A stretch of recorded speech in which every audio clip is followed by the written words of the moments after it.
turatomboye bana b'Imana, twongeye gukorana kuri buri munsi kugira ngo dusingize Nyagasani. Ku izina ry'Imana Data na Mwana na Roho Mutagatifu, amen. Bana b'Imana, nimuhumure, Imana yaratwihishuriye, natwe reka tuyihishurire imitima yacu. Dore amasomo tugiye kuzirikanaho kuri wa kane w'icyumweru cya gatatu, tariki 27 Mutarama 2022, ubwo duhimbaza Mutagatifu Yohani Mariya Muzeyi wahowe Imana mu gihugu cy'Ubugande. Isomo rya mu gitabo cya kabiri cya Samweli, umutwe wa 7:18 kugeza ku 19, uwa 24 kugeza ku 29. Umuhanuzi Natani amaze kugeza kuri Dawudi iby'Imana amusezeranyije, Dawudi aza kwicara imbere y'Uhoraho aravuga ati: ndinde Nyagasani Uhoraho, kandi inzu yanjye ni iyihe kugira ngo ubungejeje aha ngaha? None Nyagasani, usanzwe ibyo bidahagije, maze uhishurira umugaragu wawe uko inzu ye izamera no mu bihe bizaza. Mbese nuko ukunda kugenzereza abantu, Nyagasani Uhoraho? Wihangiye Isiraheli umuryango wawe kugira ngo witeke umuryango wawe bwite, kandi wowe Uhoraho uba Imana yabo.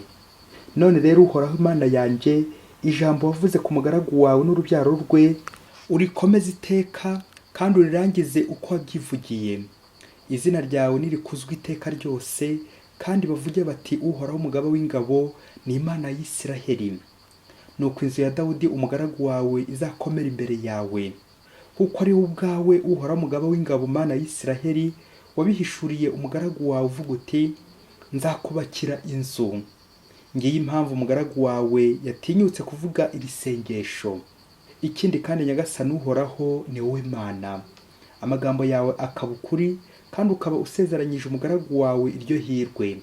Nuko rero ugirire ubuntu uha inzu y'umugaragu wawe umugisha, kugira ngo ihore iteka imbere yawe, kuko ari wowe Nyagasani Uhoraho bivuze, kandi kubw'umugisha wawe inzu y'umugaragu wawe ijye ihabwa imigisha iteka ryose.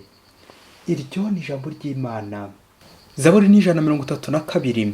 Nyagasani Imana azamwegurira ingoma ya se Dawudi. Uhoraho ibuka Dawudi n'ubuyoboke bwe bwose, we warahiriye Uhoraho agasezeranya nyir'ububasha wa Yakobo ati: ntago nzinjira mu ihema ryanjye ngo amaso yanjye ahumirize, ntarabonera Uhoraho ikibanza, ntarabonera nyir'ububasha wa Yakobo ahatura. Uhoraho yarahiye Dawudi n'indahiro atazivuguruzaho ati: nzitoranyiriza umwe mu bahungu bawe, nzamugira umwami uzakuzungura.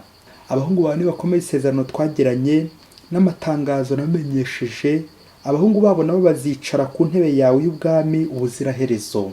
Kuko Uhoraho yihitiyemo Siyoni, ashaka ko imubera ingoro, ati: niyo buruhukiro bwanjye iteka ryose, niho nzatura kuko nabyifuje.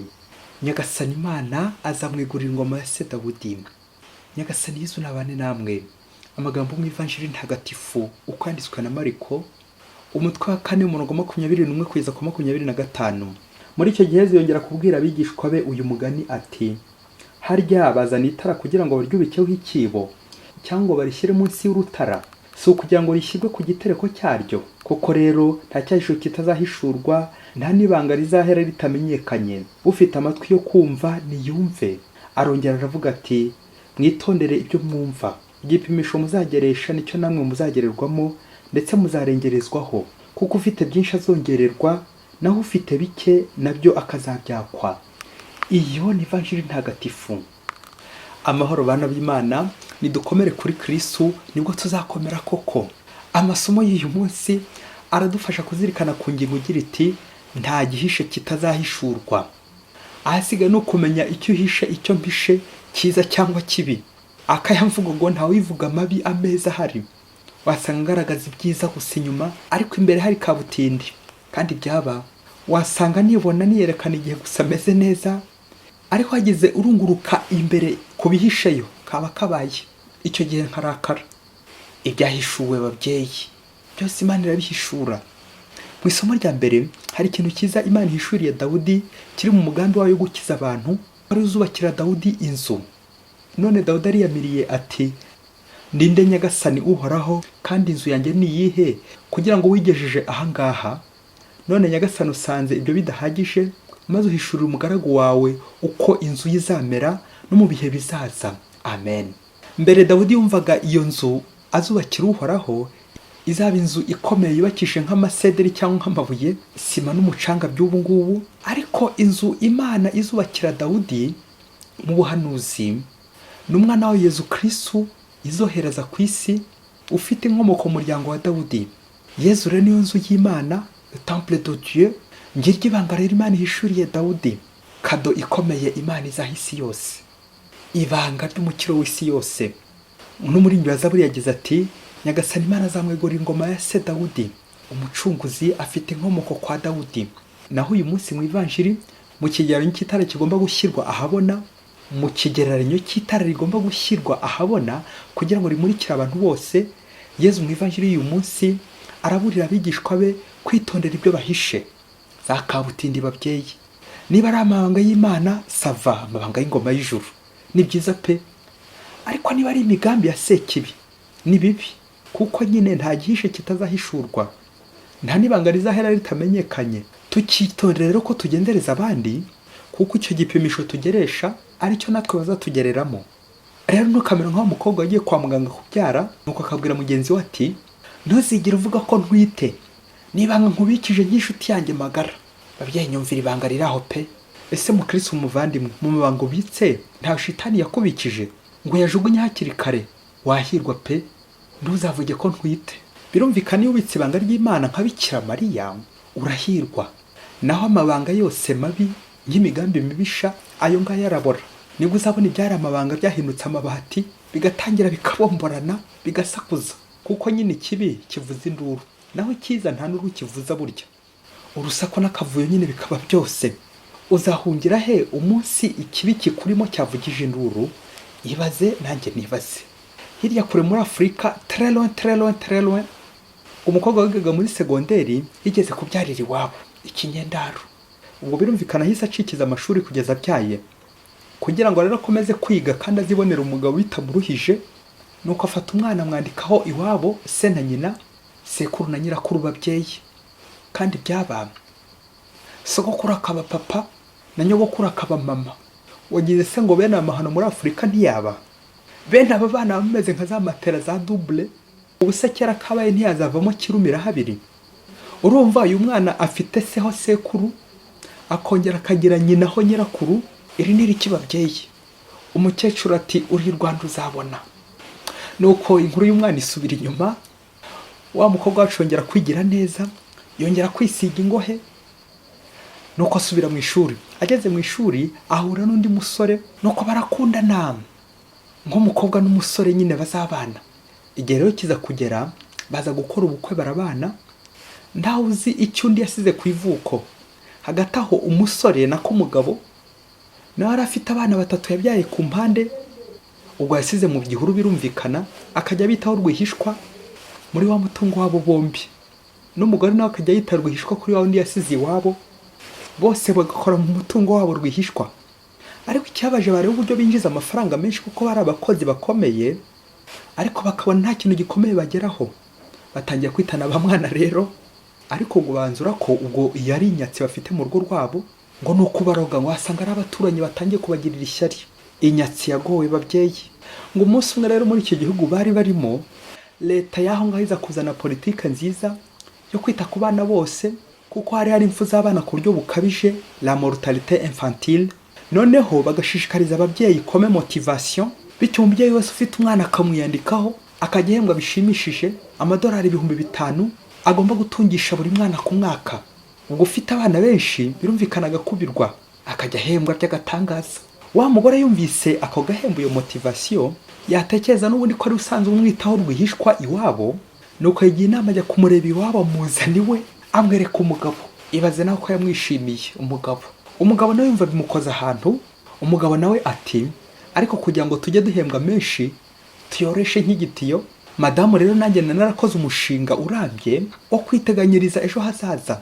Wa mugabo abwira umugore ati, wagira ngo njya nerekwa, ubu rero nibwo tugiye gukira kakahava. Nuko rero wa mugabo nawe ahamagaza abana be 3 bari bari mu bihuru, bari baratatanye hanze kwa kwiteganyiriza ababyeyi. Ubwo biyongera kuri 3 bari basanzwe bafitanye na wa mugore. Murabyumva ko abana bose babaha 9 n'ababyeyi babo buzura ikipe y'umupira w'amaguru. Ubwo birumvikana bategereje match finale, bakajya bahembwa za miliyoni. ese mubyeyi, rya koranabuhanga ryo gukora controle ko mwashakanye ntiriza guteza uwo mubana? Nubwo abaromani bavuze bati in vino veritas, dans le vin il y a la vérité, ngo mu nzoga ngo habamo ukuri, ngo wagasomye ashobora gukubwira amabanga yose, révéler tous les secrets, amabanga ye ndetse n'andi bamubikije. Ariko burya no mu mafaranga habamo ukuri. Iyo leta zo hanze zamenya amafaranga mu bihugu byo hirya kure muri Afurika, abantu benshi duhita tugaragara tukajya habona, nuko tukasama tugasamara, aribyo bizana gusama no gusandara bitabuze, hanyuma ngaya amabanga azajya hanze, warangiza ngo ndatwita ariko nibanga nkubikije. Ese mubyeyi, wowe nta bana wahishe hanze birwa babungera nk'amayibobo mu makanivu n'ibigunda, kandi ufite umutungo uhagije wo kubitaho?